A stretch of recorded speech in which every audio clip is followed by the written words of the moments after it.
Hello! Ganyan kalakas ang loob ng mga batang Maynila.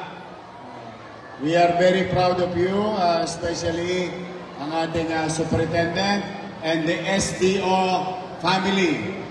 Ang inyong mga principal, guro, and coaches. And especially, of course, your teachers and parents. Kami ni Vice Mayor at 10 ng inyong mga kunsihal ay in full support of this type of activities. In fact, may extra pa tayong activities sa December 3. Mas excited din ako dahil yung mga estudyante ng pampublikong paaralan at private school nagkakasama-sama, nagko-kompetensya or what you call healthy competition. But one thing is common. Lahat kayo ay batang Maynila. And you are going to represent the capital. Kaya kanina, kung maalala ninyo, sa awit ng Maynila, may isinaad doon.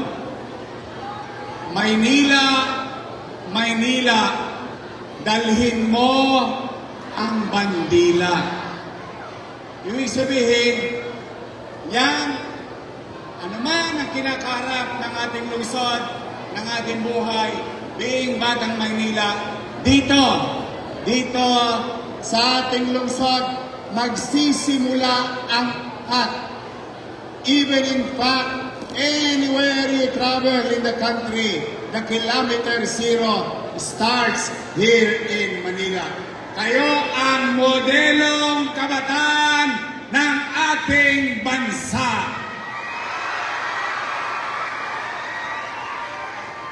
Kaya sana galingan yung lahat. I'm proud of you, I'm proud of Batang Maynila dahil meron akong isi-share sa inyo.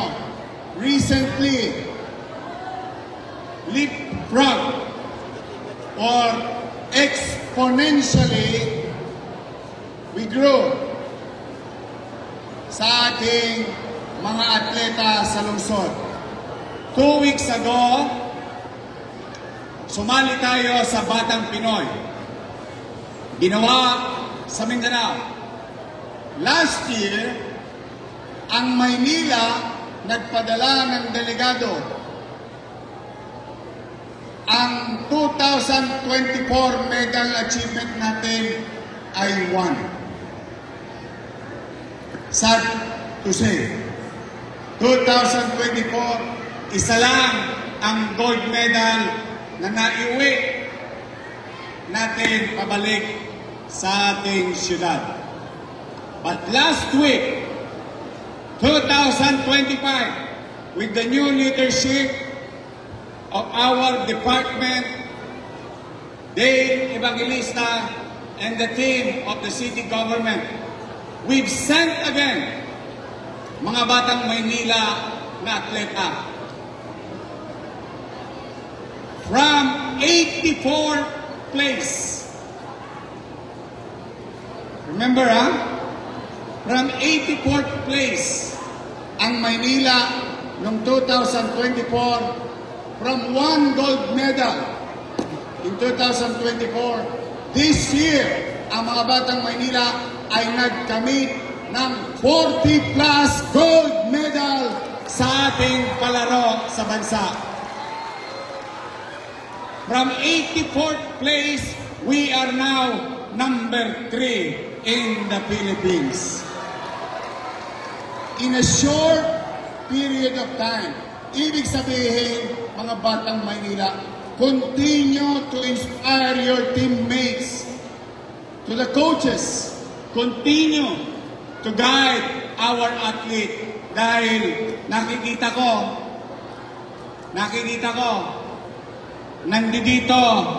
nandito sa San Andres, ang susunod na kukuha ng gold medal sa bansa. Yes! Kaya nyo ba mag-uwi ng gold? halfway. Promise? Tingnan natin kung sino ang pinakamalakas ang loob. District 1, kaya niya kumuha ng gold. Oh, sabi ng District 1, oo daw. Pero baka mas malakas ang District 2, kaya niya kumuha ng gold. District 3, 4, 5, 6, province gold. See? Walang imposible. Galingan mo lang. Excel from your field of undertakings. Focus. Stay away from toxic people. They will steal your dream. Focus lang sa skills. Focus sa pakikinig sa coach. And one way or another, baka meron tayong susunod sa buong mundo na taga Maynila din sa Olympics at makakuha rin ng gold. You will never know. But for now, let's enjoy this day.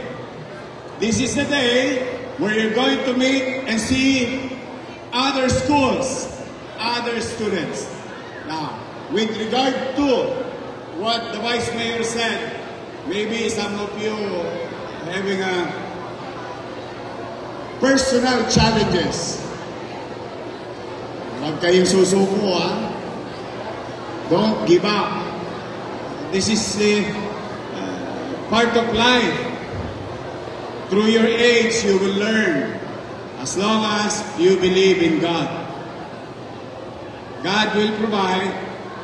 God will guide us and help us. Whether economic o baka na-busted kayo ng crush. Sino ang na-busted ng crush niya dito? Taas ang kamay. Sino?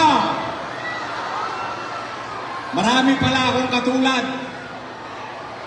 Noong high school, broken-hearted ako. Promise, I swear to God.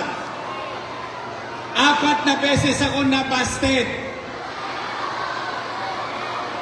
O ngayon, ano sasabihin ko?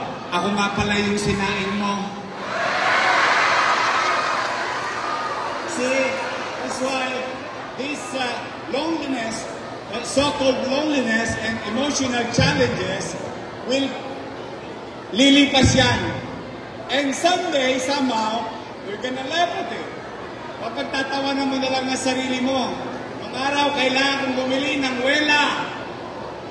Tanong niyo sa teacher niyo, saka sa principal niyo kung ano yung wela. Gel yun. May 50 centavos sa shade. Ang baon ko lang piso. Dahil gusto ko lang makita ng crush ko. Nakadiretso ang buhok ko. Still, busted pa rin ako. But that is life. That's why gusto ko lang diinan yung sinabi ni Vice Mayor. Mga bata ngayon, medyo humihina ang ating damdamin. Wag. Tomorrow is another day. Tomorrow, the sun will shine. And I want you to open your eyes and see the eastern board of the country. That sun will shine again in your life.